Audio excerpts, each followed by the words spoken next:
red light's on, we're ready to All go. right, at 6:15 p.m. on November 29th, we call to order the meeting of EDC 4B.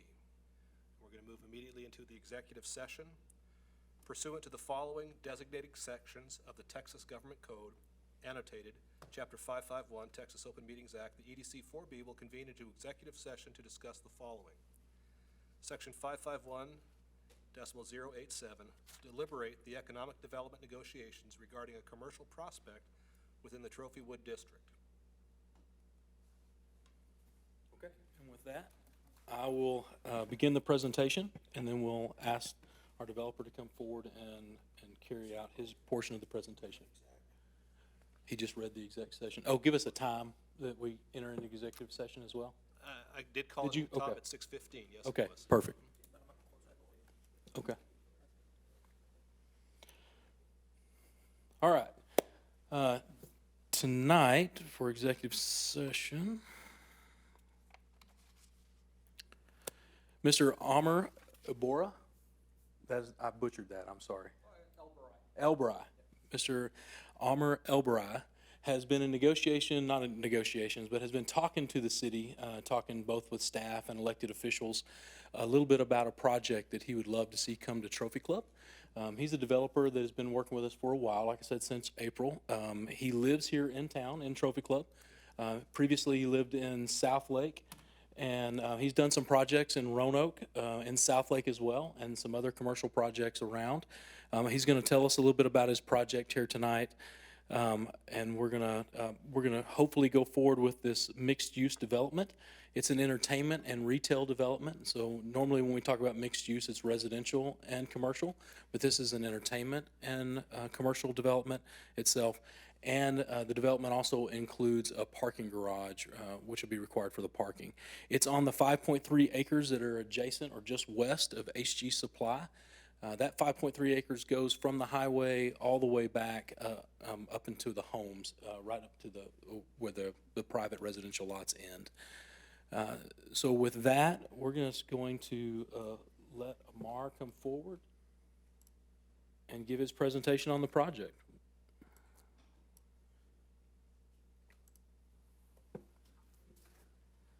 Good evening, everyone. Thank you for taking the time and for entertaining my company tonight. The whole thing started as I'm building townhomes right across the street, right across Trophywood from here at 401 Trophywood Drive. And that land is actually is a part of the PD, and it's zoned office. And the owner had bought it years ago thinking that he could build a very large office on it, but given its proximity to the residential, can't build an office on it. And today there's no use for office really, given COVID and everything else. So I first met with the city back in March or April to discuss potentially changing the PD to allow for townhomes on that property. Then through those discussions, this piece of property came about with a potential to develop it. So basically my background is I was a hedge fund manager for years until 2009, lost my job, joined my family's company as their CFO. They're a manufacturing company in South Lake. So I've been developing real estate since 2003 under the hedge fund umbrella, and then started developing as a developer in 2012 for the family fund, and then I broke off on my own in 2016 and continued developing on my own. So my biggest tenant now is actually my family's business. In South Lake, I own a property at 722 South Kimball, just south of the Eubanks Dawson schools, and we also developed a neighborhood behind it. So I've been doing this for a while. When I saw this, and given that I live in Trophy Club, I lived in South Lake, my kiddos live with their mom in Roanoke, and my daughter went to South Lake High School, and so I see a lot of kids around here just lurking around South Lake Town Square or going to Dave & Buster's or maybe going to Main Event, and there's not really anything around the area to keep us together, to keep us close. I also know there's a ton of car enthusiasts around here. If you just take a look at South Lake Cars and Coffee or HG and HP, or just take a drive and see the types of cars that are around with the affluency that we have here. And there's also a need for retail and fine dining. Again, you see a lot of people wearing very high-end products, but to do that, you have to go to North Park Mall or Highland Park Village, or sometimes you have to go to Clear Fork, which in either case, you're about 45 to 50 minutes away, fighting traffic. So the stores in the South Lake Town Square, there's a few very high-end retail stores, Seven, there's Czar, there's Maloof. Those do very well. And the rents they're paying there are approaching $80 a square foot, including triple net. So there is a very good opportunity to bring high-end retail right here, but not just a small little shopping center.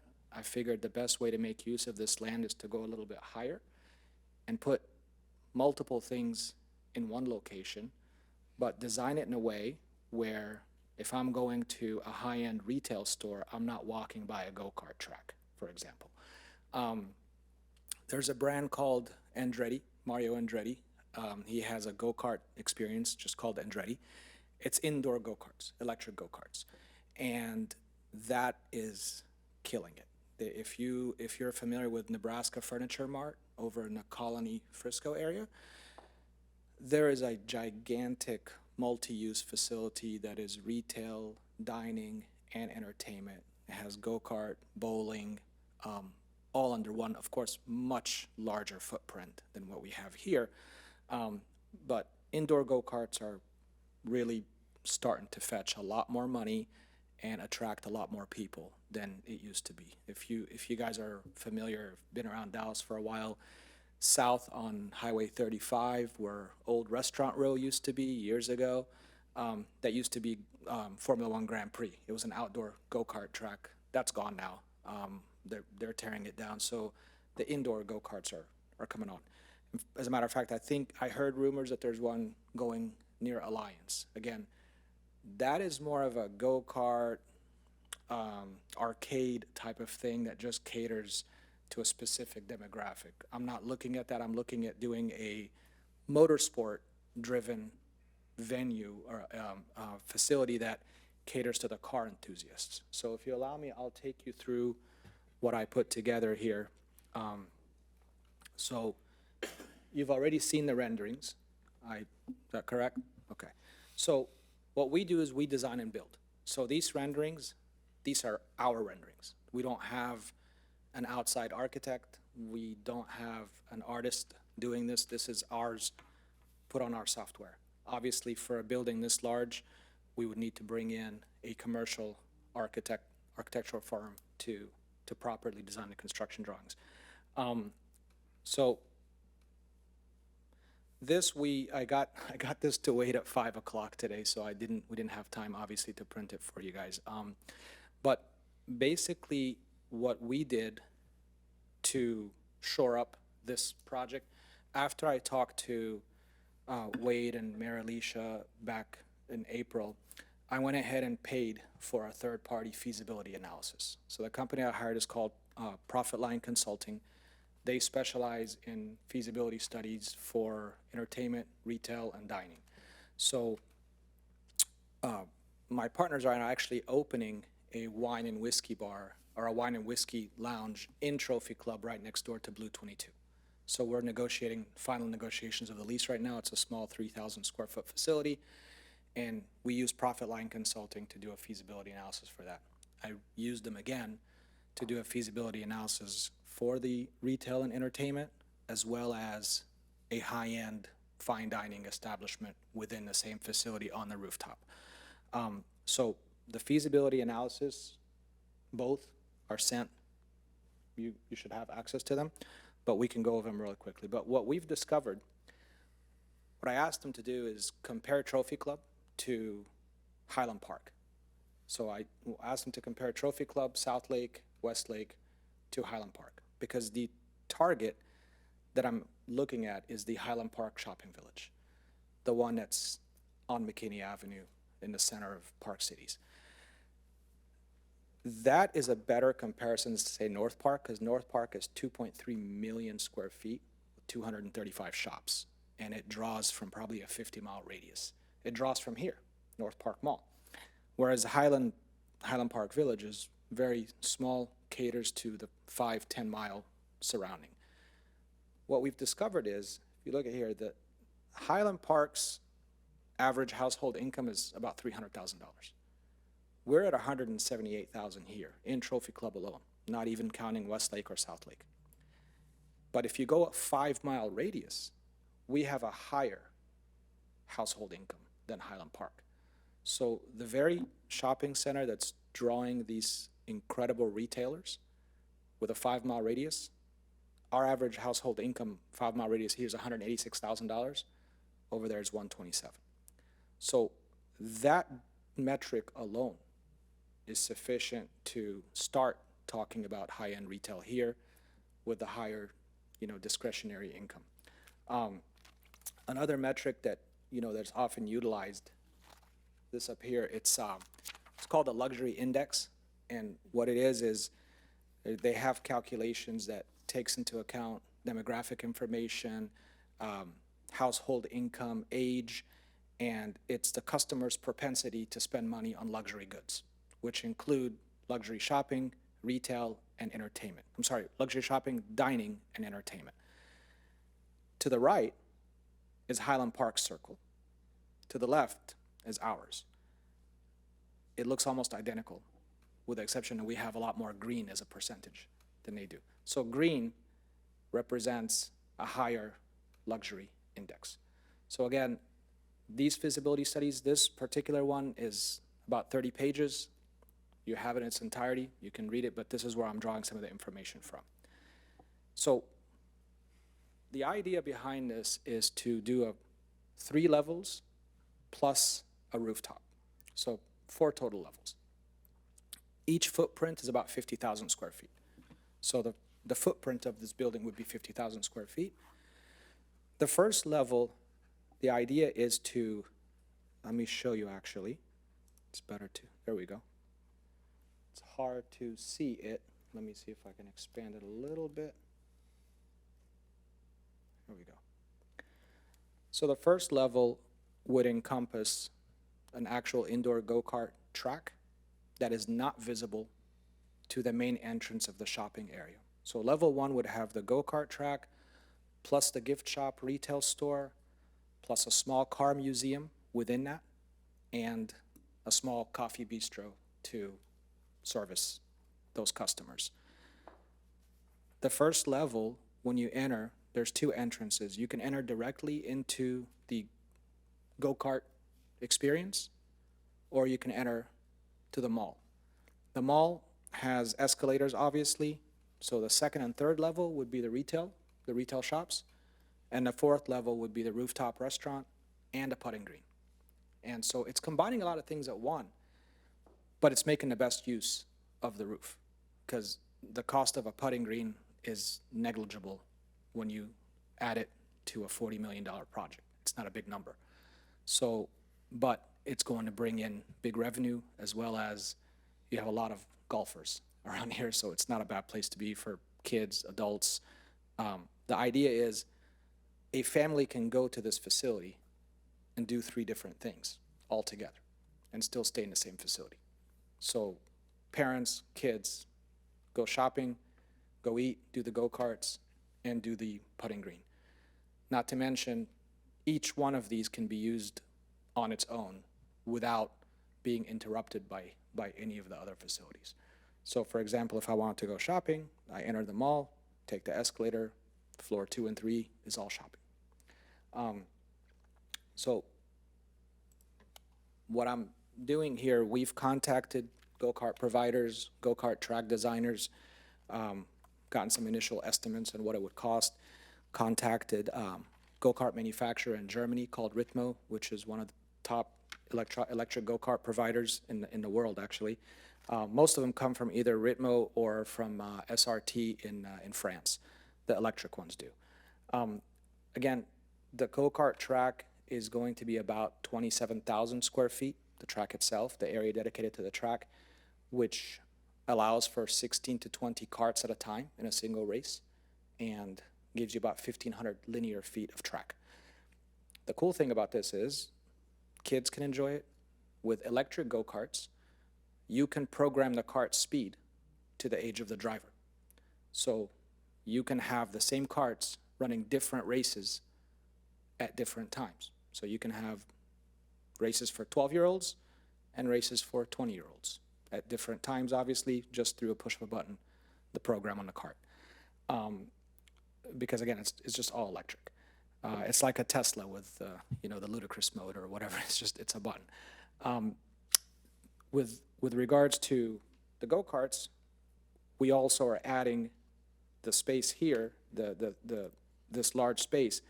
So the total first level is 50,000 square feet. About 3/4 of it is dedicated to what we're calling the Formula One experience. And within that, we're doing a small retail store that is car-centric. So Ferrari has its own clothing brand. Porsche Design has its own clothing brand. Hugo Boss has a brand that's exclusive to the motorsport world. So does Tag Heuer. So the idea is, within this space, you walk in, you have shopping for cars, you have a small car museum. Again, we have one right here. So we've been talking to car dealers around the DFW area, as well as private collectors around the DFW area, of letting them use the space to put their cars for display, just as a contribution. And we'll alternate these displays once a month to have different cars of different eras, but the idea is to have historically significant cars displayed. So again, you're walking into somewhat of a motorsport paradise. You're not just going to a go-kart track. You've got the cars, the coffee shop, the museum, the whole experience. Additionally, we're going to add these car simulators. So these race car simulators are about $30,000 to $50,000 a piece. We'll probably put 6 of them in there. And again, it's another thing that car lovers want to do. So most of these are not accessible to the general public, but people will be willing to pay for something like this. Again, so that's the car venue. The picture here to the right was taken a few months ago. This is South Lake Cars and Coffee. The turnout is incredible. These guys meet once every 4 weeks, the 4th Saturday of every month. And if you just add up the value of cars there, it's astronomical. And so I'm a car nut myself. I've been in South Lake since 2010. I don't have a doubt about the car enthusiasm here in this area. What I also want to, when we look at this, the museum part of the venue, which is just a small 3,000 square foot space here. During NASCAR events or Formula One events at Texas Motor Speedway, this space can be available for sponsors to display their products here, driving more traffic into Trophy Club in the area. So that's the first level at a glance. Levels 2 and 3 would be pretty much high-end luxury retail. The owner of Czar Clothers, Roy Rizwan, he is a good friend of mine. He will be helping me to procure. So through him, we've had discussions with executives at Prada, talked to Salvatore Ferragamo, we talked to Hugo Boss. He's personally wanting to put a store in here. His small store in South Lake Down Square alone, it's about 2,000 square feet. He does about $4 million a year of sales. So what we are realizing is that because of the change in the marketplace and the change in the atmosphere, clothers are no longer having a stock room in their store. They are going to a small footprint, 1,600 to 2,000 square feet, no stock room. What's on the showroom is what's available, or you can buy it online, or we can order it for you. A lot of these guys are also doing custom clothing. So this allows us to put somewhere between 25 to 30 stores, between 1,600 to 2,500 square feet apiece, and which gives us more diversification and allows us to bring more brands here.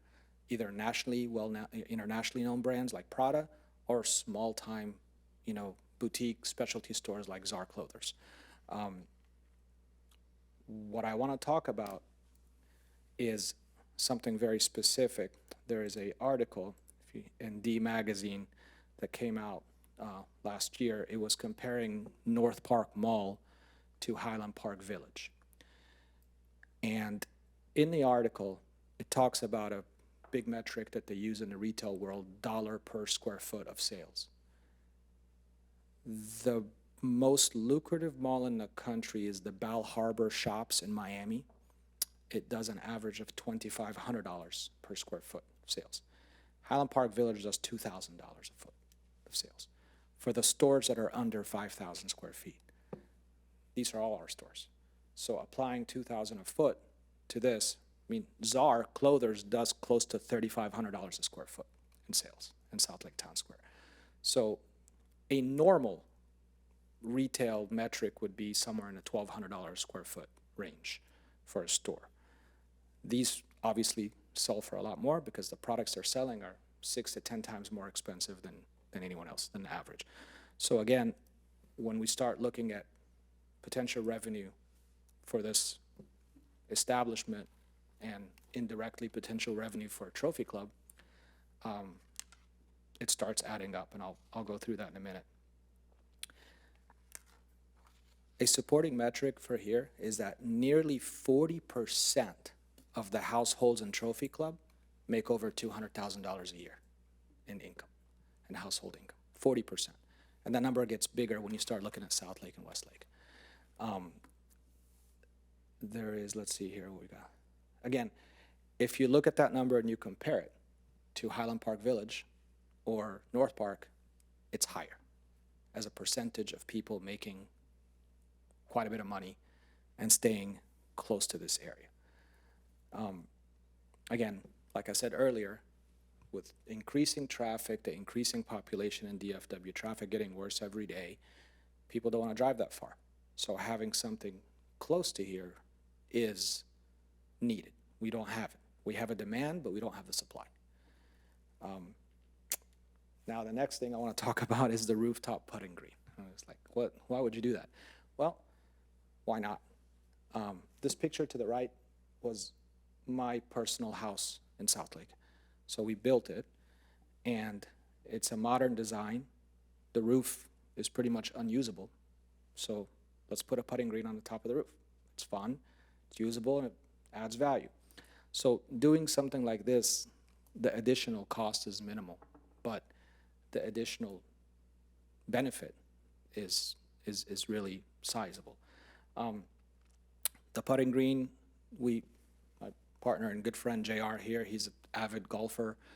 He knows quite a bit of people in the golfing community, including designers. So the idea would be to design 9 holes around famous greens in a smaller version. If we can get a name, someone in the golfing world, I'm not even a golfer. I've never hit a golf ball. So, but I appreciate it. I know it's wanted, I know it's needed, and I know people pay for it. And so if we're able to, I can't promise today that I have talked to any golf, specific designers. We've talked to designers, but not anyone in specific. So obviously if we can get a branded course, that would be nice, but I don't know yet if that's gonna happen. The upstairs I want to show you. So this is a layout of the rooftop. What we have up there is about 27,000 square feet dedicated to the green, a very small golf pro shop, which you would go into the golf shop to purchase the fee to play the green, and it would also have available golf memorabilia or clothing or whatnot. And then you have a 10,000 square feet of space dedicated to a very high-end restaurant with a sizable rooftop patio, as well as private dining for corporate events and whatnot. Sitting here on the rooftop patio, you would basically, this is the elevation, it puts the restaurant right in this area, which you're overlooking the new Westlake development, Entrada and the lake over there, and during the holidays or during 4th of July, you're getting to see the fireworks from Roanoke, where they launch them right in downtown Roanoke. So why is a high-end restaurant also good? Because we have a lot of married couples here with dual income. And one of the best ways to keep a marriage alive is to have date night. On date night, you're paying for a babysitter. And so driving to Dallas to have a nice dinner becomes very difficult because you have 40 minutes there, 40 minutes back. So there is a need for a high-end dining here. I don't know if any of you are sushi fans. There's a place to go eat sushi, but there's no place to eat sushi in a fine dining setup like Nobu, say in Dallas. So what I commissioned specifically was the feasibility of an Asian fusion restaurant here. And the feasibility study came back very positive. Again, I emailed it to Wade, so you can share it freely. So, Where is your mechanical on the rooftop? On that, I didn't see where that was. yeah. Again, I'm a designer, not an engineer, so we've dedicated quite a bit of space here to the mechanical. And where is that? Is that Right is there. that on the far right? The far right. That L, Okay, thank you. that's your can't see mechanical. Here would be the riser room and the emergency stairs. Uh-huh. This is the golf. See if I can. There we go.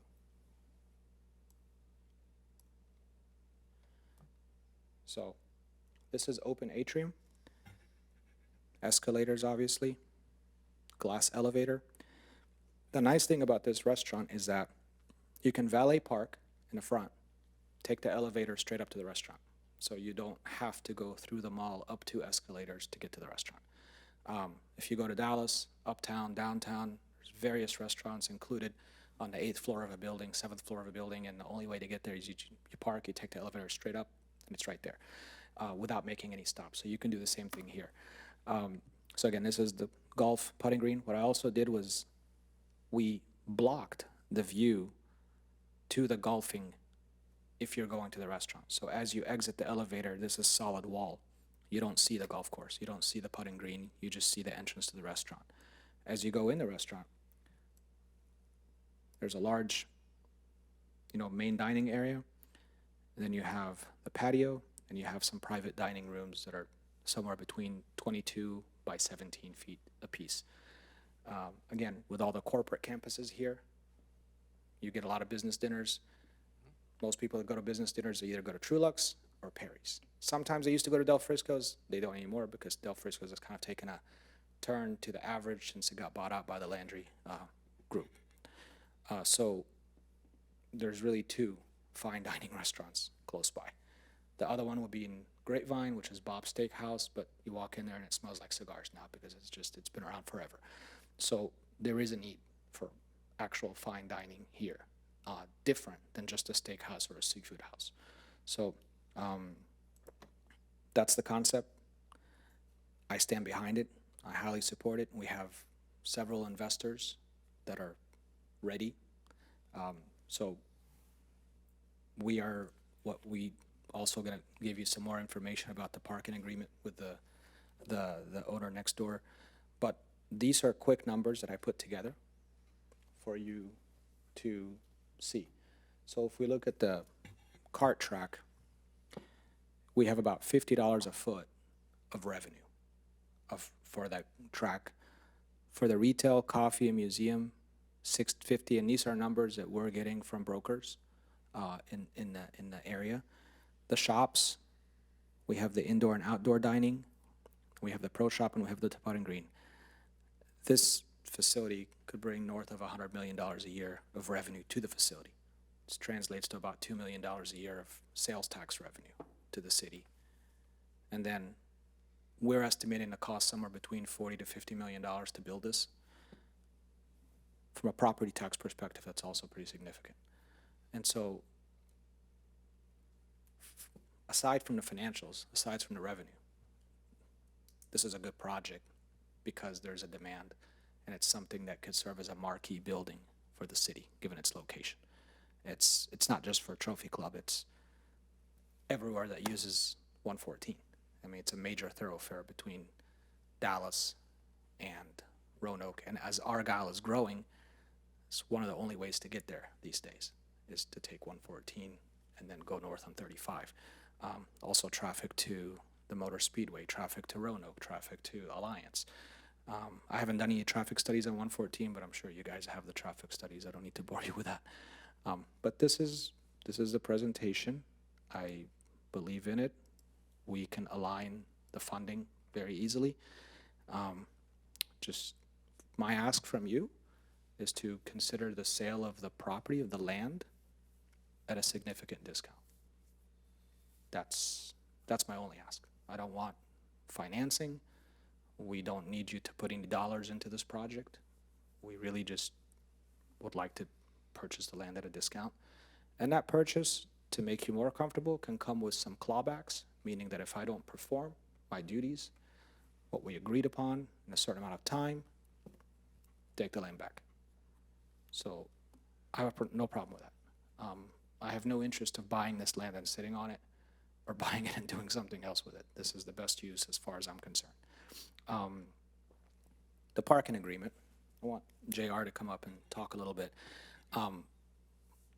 We are currently in communications, active communications with the OTD, which is the owner of the property on which HG Supply sits. We know that there's a parking agreement. I've read, I understand the background of it. It could be interpreted in multiple ways because it's fairly vague. But to put all that off the table, we are actually looking at buying the property next door, the one where HG sits, as a separate investment. But for us, it makes sense because that property is already cash flowing, and as it generates cash flow beyond the mortgage that's on it, that cash flow will help to offset some of the cost of this. Definitely the interest expense during construction. So presenting the combined deal to my investors will be beneficial. So that's something we've been talking actively with OTD to buy this and just mitigate all potential issues with this parking agreement between OTD and Trophy Club. Okay. Do you have any details? I kind of stole your thunder. There it is. Okay. So if you guys have questions for me, happy to answer. Yeah, I had come here. My main question was how in the Sam Spade do you marry a go-kart track and luxury retail? But I don't have that question anymore. Good. It made sense what Thank you. said, and the high branded, the Ferrari, and the elegance that you've suggested has satisfied that. Great. Thank you. Tell me if you have an anchor retail client that you've identified. The idea is no anchor. It's boutiques. Because again, an anchor drives a different demographic. So what happens with anchors, when you have an anchor, sometimes the boutiques don't want to play. They kind of go away. So if you go to Saks Fifth Avenue, for example, or Neiman Marcus, you go to Neiman Marcus, within Neiman Marcus you have little sub-stores. You have a Gucci area, Louis Vuitton area, but given the enormity of North Park Mall, that's okay. But given the relative congestion of this, no anchor needed. If it gets to a point where I have to have an anchor to make it work, there's plenty of anchors, but I would rather not. So you illustrated with a Canali and a Rolex. Mm-hmm. Highland Park Village would have Ralph Lauren and Chanel and Tom Ford. So are you thinking of those types of retailers? Yeah, I mean, that would be like, Ralph Lauren would be probably the entry level, but so Canali, Chanel, Rolex, Carolina Herrera, Hermes, Yeah. Louis Vuitton. Louis Vuitton, these stores are too small for Louis Vuitton. And Louis Vuitton there's probably more knockoff Louis Vuittons running around than actual ones. So the Louis Vuitton is not the best example. But there's a lot of other brands that would work. I also would love to have the local, the smaller stores. If you're familiar with, there's Peter Andre in South Lake. He's a jeweler. They have watches, Rolex, all that. Similar stores. There's Eisman Jewelers in North Park Mall, which they're dealers for Rolex and various other brands like Omega. So I would like to have 2 or 3 watch brands in the store as well. Again, it's the things that are already being purchased, but not here. So does that answer? Okay. Has this concept worked anywhere else where you've had entertainment like a go-kart experience on one level and then high-end luxury retail? Because you keep comparing us to Highland Park Village, but Highland Park Village, if I'm remembering correctly, doesn't have like a major entertainment complex like a go-kart track drawing it to it. No, I'm only drawing that comparison with regards to the feasibility of bringing high-end retail here. So have you looked at the feasibility of a high-end retailer wanting to be in the same building as a go-kart track? That's what the feasibility study was specifically commissioned for. So there are, if you look at where Nebraska Furniture Mart is, there's no super high-end places there, but the high-end retailers, and I've talked, that's why I've talked to the guys at Prada, and I've talked to Roy Rizwan, who's a high-end retailer. I mean, his average ticket's $3,000. And as long as they're segregated, there's no issue. At first, when we sat down and talked, my idea was to do a mall in a circular fashion, like you always do. If you look at the, let me show you this. So I want to show you, this is the key here. I want to what we did here is we put the stores in the center of the floor, and you have walking around the stores. So you're putting the stores in the middle, the stores are not seeing each other, and you're able to walk around the stores with glass views everywhere. So what we've gathered is that as long as it's a segregated facility, they don't care. It doesn't matter that there's a go-kart facility. That's why also on the first floor, you can't see the go-kart track when you walk in. So when you walk into the mall here,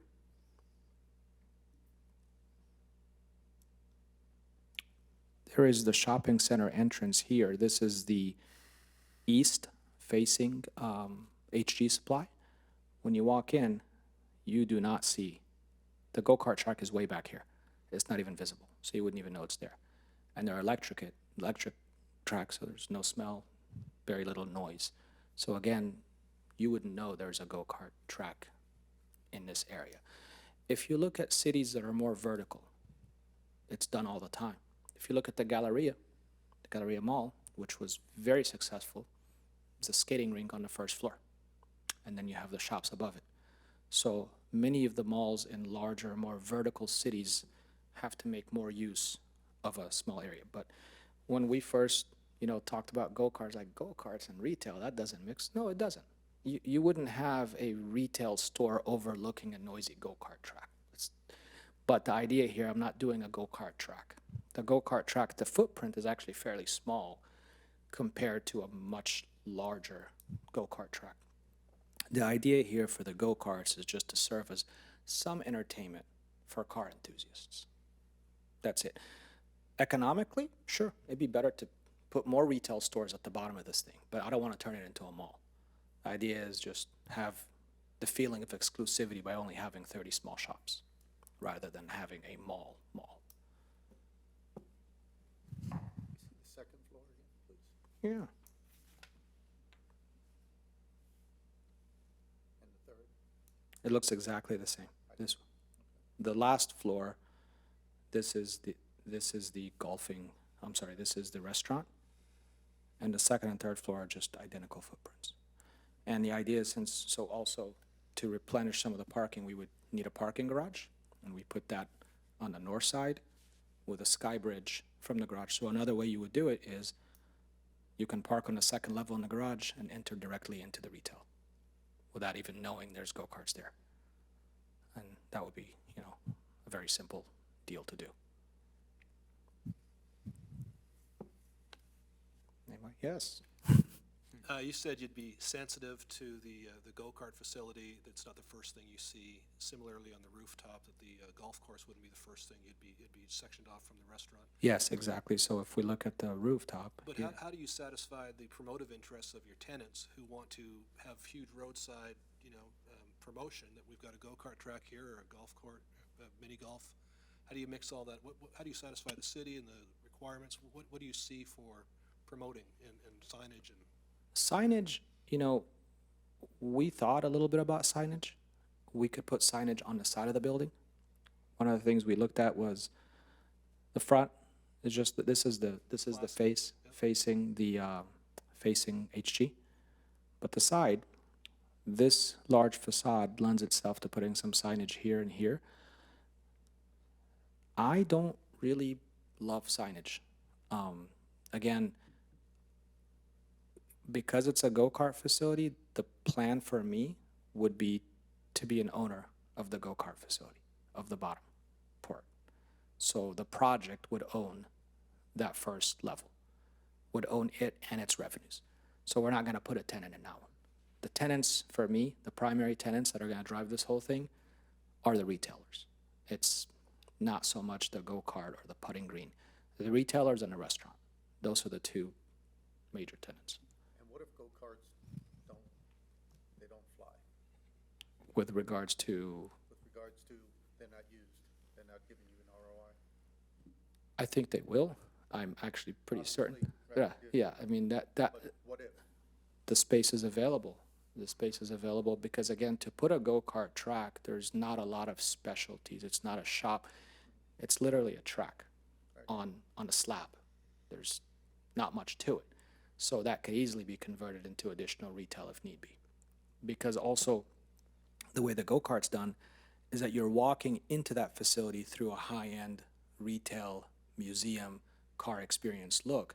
So transitioning that into additional retail is a matter of marking the walls and adding, demising walls and moving forward again, because there's no special treatment, no special cost to the go-kart track, other than obviously the go-karts and the track itself, the design of the track, but it's literally concrete. But there's no plan B? I don't do plan Bs. I usually don't, because That's good to know. yeah, I'd like to do something that I believe in and I feel good about. Once we start having plan Bs, usually we fall back to plan Bs. That's kind of how my experience has been. But there is a usability of that space. And all the parking is in the garage? All the parking's in the garage. All the parking's in the garage. Now, again, Effectively, that becomes parking for HG as well. 'Cause yes, yes. Well, unless we buy the HG Right. piece, then that's a non-issue at that point. I'd like to go higher with the garage, but given its proximity to the residential, I think having a multi-level garage is going to be an uphill battle as it is. So adding more floors to the garage is probably not feasible. So I didn't even propose that. It's 2 plus an open rooftop. So the whole height of the garage is 26 feet. It's not. Can you embellish on that? So I'm on the roof and I can see the fireworks. I can see into Entrada. That's a beautiful vista. Even the traffic would be interesting from that standpoint. But what about seeing into the neighbors' backyards? What about them looking up? What do they see from their backyards? Great question. The way we design the building is that the back of it, on the rooftop deck, is a facade, is a wall. So obviously it's not going to be just a solid brick wall, but there's no visibility from the rooftop green into the neighbors' yards. There's nothing there. So we can't. The visibility is going to be towards the highway, towards the hotel, and within the actual facility, but there is no visibility into the neighbors unless you're standing on top of the garage looking down, and that's you're parking, and there's also a 40-foot part. We're also going to put quite a bit of trees in that 40-foot space between the garage and the neighbors in that 40-foot buffer. So that should help also offset some of that. There's actually a lot of trees there already, a ton of them. So that should help quite a bit. And you've got a project cost of $40 million? That's my estimate, I think Several between 40 to investments. 50. And can you give us a timeline, how long you need to get started and then construction? How long are we looking at? Well, something like this is probably going to take somewhere between 18 months to 2 years of construction. Sure. Given there's nothing to clear out, which is positive. We haven't done any geotechnical reports on the land, no topographical reports. I don't have any of that information yet, but my guess is somewhere between 18 to 24 months of construction. As far as how long I would need to get going, we have to turn this over to the engineers and the commercial architects, because right now what we have is a concept rendering and a floor plan, but these are not construction drawings. I'm guessing 4 to 6 months to get going, to raise the necessary capital and to break ground. To be honest and upfront, I don't want to come here and promise something that I can't do. I read somewhere about the food hall concept, and we've moved away from that. That was not my concept. Oh, that was not? No, Oh, okay. no, it was never my concept. Oh, okay. And we have a food hall now at the Hotel Vin, just 10 minutes away in downtown. Have you been? Not yet. It's pretty cool. Yeah. I'm a huge Hey. fan of it. There's a place in Denver called Avante that Yeah, kind of reminds me of this concept with it's the rooftop they've got, but it's, when we say food hall, we think malls growing up. Right, These are like right. some of the nicest local restaurants that Yeah. are basically getting a secondary Yeah. footprint in Yeah. the city. yeah. And so you're able to kind of get their top dishes from Right, some of the right. best places in the city. And it's My favorite place to go for food is the food trucks on Clyde Warren Park. yeah, It's some of the best food out there. So, the casinos there, so. no, but the food hall concept wasn't mine. Got it. I'm sorry. no, it's okay. Somewhere it was yours. So page 26, where it talks about the food hall concept, that's not part of your concept, that's part of something else? That was in the study that was turned in. It was from the study manufacturer, but not on No, ours. that study from Profit Line Consulting. Right. Yeah, no, that's just part of That their was just study. a suggestion Yeah, from them. It yeah. was not yours. I see. Would you be open to potentially the high-end food hall concept in lieu of the high-end restaurant with opening up to the golf course? Well, with only 10,000 square feet, it might be difficult to do, but I would be open to. I mean, it's really almost the same thing, because a high-end restaurant, the idea is Asian fusion. Yep. So it's combining, say, steak and sushi, right? So if there's an availability, I haven't done any particular studies on food hall concepts. But if a tenant comes to me and says, hey, we want to do this, and we can fit it in this 10,000 space, that's great, because it actually mixes really well with a putting green. Totally. Yeah, I mean, so a rooftop bar, putting green, food hall, that doesn't clash with what we're doing here. As long as we're not selling hot dogs and hamburgers, Right. I think it's fine. Yeah. And as long as it supports the economics for rent on that space, I don't see a problem with it. It's just that it's not my concept. Right. Okay.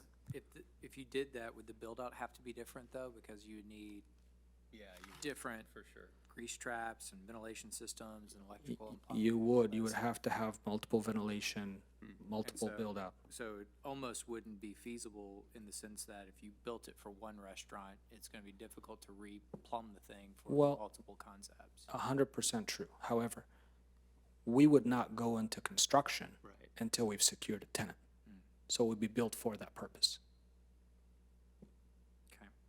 And that's part of the 4 to 6 months, because I'd need to secure some tenants to line up the construction financing. And so that's a major concern, of course. But given it's on the rooftop, the ventilation doesn't become an issue. Whether you pop 1 hole or 10 holes, it doesn't make any difference. It's more the plumbing and the grease traps. Yeah, that's the other thing. Right, exactly. So you'd have to have, but yes, we would not build until we've secured tenants. So, Yeah, yeah, I think, yeah. Those concepts are great, especially because the owner, or whoever, yourself, or however you guys were gonna construct it, I know that Avante's, they own the bar, yes. which is fantastic. Yes. Liquor doesn't spoil. That's the one in, I think Legacy Hall is that way. They own, Legacy Hall's- yeah, the landlord owns the bar, and then basically the bar serves all the restaurants. So you're keeping the most lucrative component. So, Precisely. yes. Yeah. Well, that's why we're opening a whiskey and wine lounge. Congratulations. So you're driving up 114, Uh-huh. you'd see Trophy Table, HG, and this facility. Uh-huh. And this will be 4 levels. Yes, if you look, 3.5 yes, levels. 4 levels. 4 levels. Truthfully, 4 levels. So Twice the height of anything that's. no, it's not twice the height. What we're asking for, so on that, in the PD allows for 65 feet of height if it's being used as a hotel. So it's already given the height requirement, so what we'd have to ask is, can we do the 60 feet and not be a hotel? So if it's not a hotel, usually it's a 42-foot height. I need to go past 42 feet, because if I did 42 feet, I would have to delete one level of retail, which it's not. So at 60 feet, the building is 60 feet high. This is 60. That's a 60-foot building. So we got 16 feet clear height to the go-karts, and you have 12 inches of concrete between each level. This is all steel, glass, and concrete. There's no wood in it, obviously. And 14 feet of clear height to each of the retail facilities, and then another 14 feet of clear height to the top level. There was somewhere, I'm sorry, but there was you probably know where it is faster, where the anticipated revenue from the go-kart, At the end of this one it's not in your it's not, presentation, okay. it's here, right here. $1,450,000 is the annual anticipated revenue of the go-karts. Can you explain how that, is this based off of just, obviously, I mean, what does it cost me to go take a spin in the go-kart, or is it like parties, is it? Right. So in one of the feasibility studies, the one that's done for this, they look at K1 speed, which is in Richardson, which draws a very different demographic than what we have. They're averaging $25 per race. Per person. Per person per race, exactly. And the races are about 10 minutes apiece.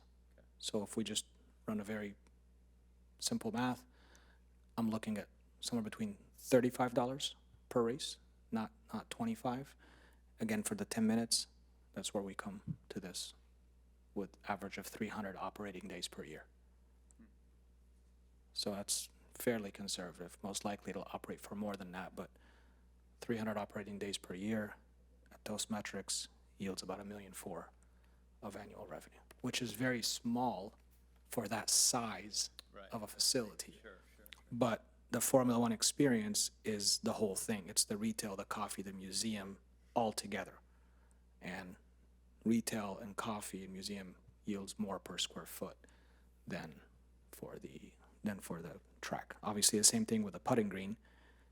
It's, the pro shop is going to yield a lot more because it's yielding its retail revenue versus the putting green itself. The primary drivers here are the restaurant and the shops. That's where the primary economics comes from.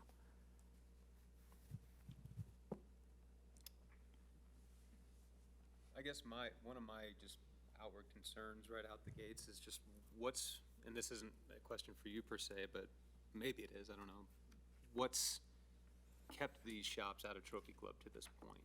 And what are we going to, hopefully doing different to attract these? Where is the space? Well, I mean, There isn't. there's not really, but Yeah. there's the new development that went in. where In you guys are Trotta? putting No, the whiskey space, where you guys are putting the whiskey spot. That's not really a high-end spot. It's right next door to apartments. It's next to the Aloft Hotel. You got Blue 22. You got Anamia Restaurant. Right. That's not a high-end retail location at all. Right. I mean, the way it's done, it's not a high-end I don't retail. disagree. I'm certainly Yeah. not challenging. I'm just wondering, because it's all Trophy Club.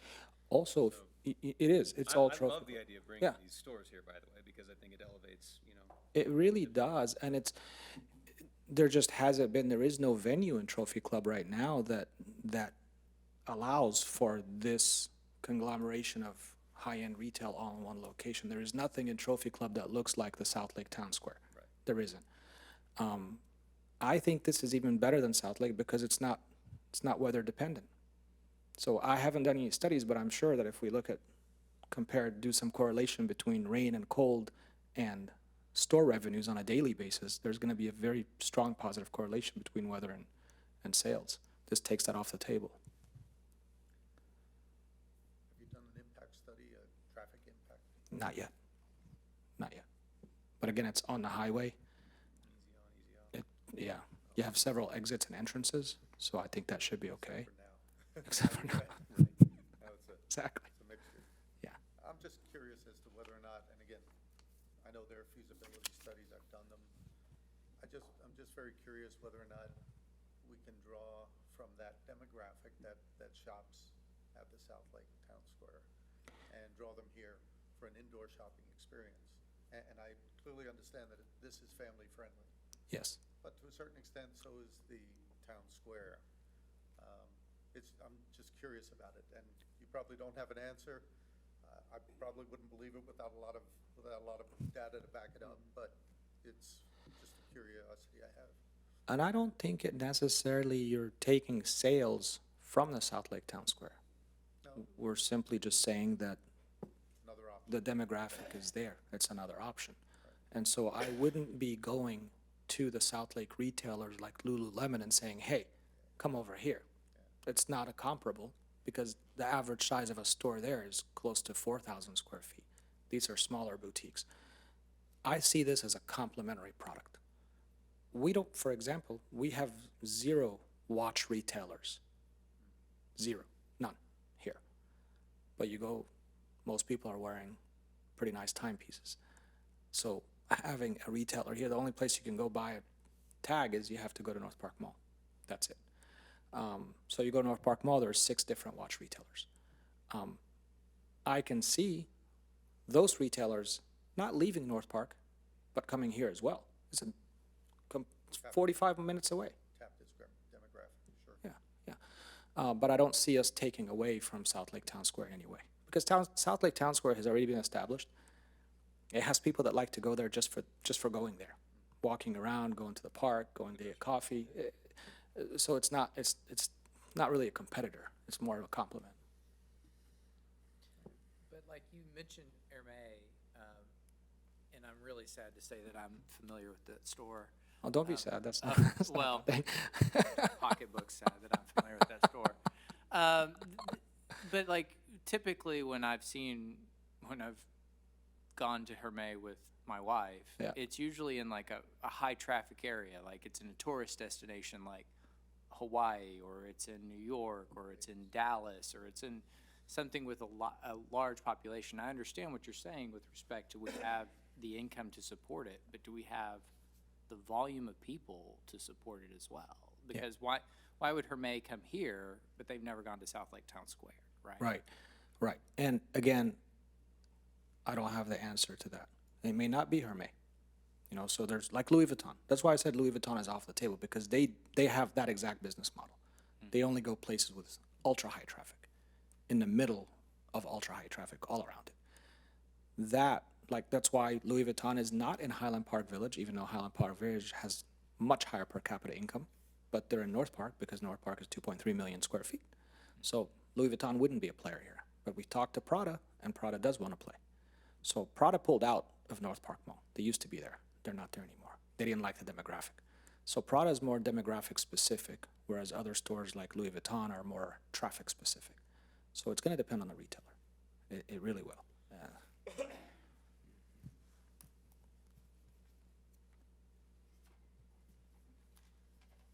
And do retailers like that, do they typically want other things to drive traffic? I mean, like you say South Lake Town Square. South Lake Town Square has a bunch of restaurants in addition to the retail. So does Highland Park Village. I mean, Right. You're talking about a concept that has one marquee restaurant to attract business. I mean, are they going to look at you and say, hey, look, we need more fine dining. We need more experiences than just the one fine dining experience? If we look at North Park Mall, there's no fine dining. There's Kona Grill. There's Breadwinners. There used to be Laduni, the Cuban concept. It's gone. And there's Food Court. So there's no fine dining. Highland Park Village does have Bistro 31, has the old Patrizios. So there's some fine dining there. But we do have dining. We have the fine dining restaurant in the mall, and across the street you have HG Supply, you have Leela's, you have Trophy Table. So you do have within the same area. Maybe not in the mall, but right there within 50 yards. So it's there. It's there. And I agree with you. Yes, there needs to be some complement to this. And again, that's why I'm looking at this motorsport experience not as a go-kart track for kids, The go-kart track is really just something to serve the high-end retail idea. Could you maybe expand a little bit on, not your negotiations with OTD, but what would your intent be if you were to be successful in the negotiation and buying the property? Would you leave HG or a restaurant there? Yeah, we have to, because it's already leased. Okay, So that's changing it in any way is not the part. It's a cash flowing investment. That's it. I just didn't know if there was some other plan in place. No, absolutely not. It's a cash flowing investment where the cash flow from it could help to improve the economics of this project to the investors, as well as taking the whole park and easement debacle off the table. And that way we don't have to deal with it. One other perspective I have on this, and maybe if you could shed a little light on it. Absolutely. So now on the fourth level, you'd have a putting green, Yes. a high-end restaurant, which is on the south side, Yes. overlooking Entrada, Westlake, Yes. and the highway, which is fine. But the residences on the north side, is there an impact on them with regard to, spotlights at night for the putting green? And, I've lived through some of that, and it's not a fun thing. Absolutely. So the putting green is actually covered. If you look at Is it it's under the roof. The putting green, we have, I Really? don't know where we have there we go. no, I have it right here. Yep. So the putting green is actually, if we look at this, it's under this roof. So the rooftop is actually covered with a roof.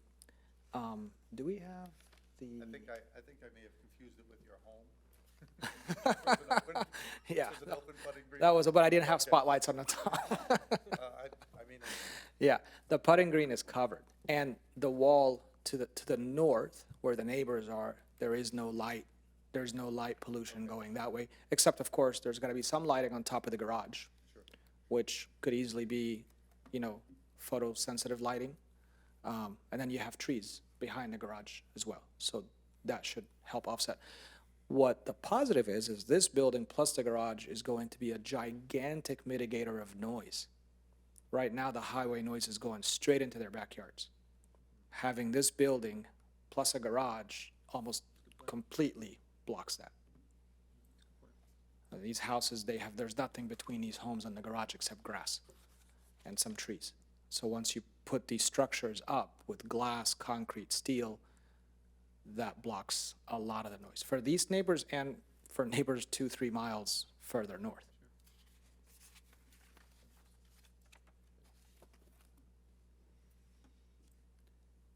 Any more questions?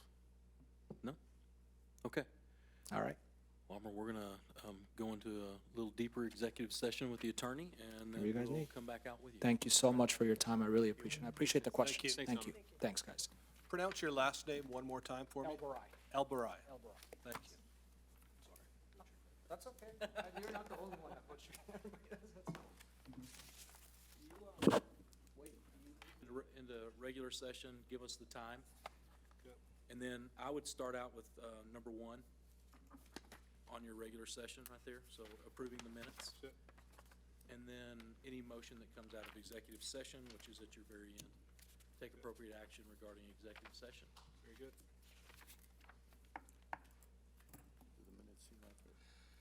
At 8:55 PM on November 29th, we reconvene into the regular session of EDC 4B, Trophy Club. First point, take appropriate action regarding EDC 4B regular session minutes dated July 7, 2021. Do I have a motion to approve the minutes? Motion. Joseph, motion. Second? Second. Thank you. All in favor? Aye. Unanimous.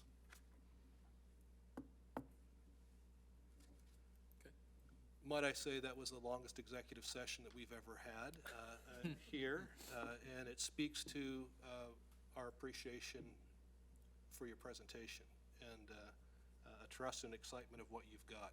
Your idea scares us. you've given confidence. So,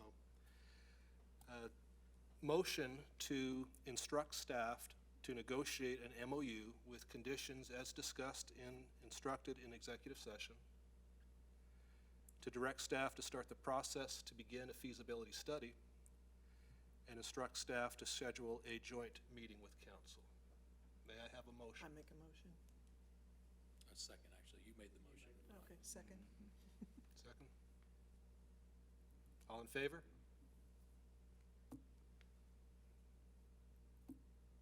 Opposed? 4-1. Okay, thank you. Now you can adjourn. At 8:56 on November 29th, this meeting is adjourned. Thank Can you I hit the gavel? all. You can. Boom. Hey, all right. Thank you. It's nice to meet you.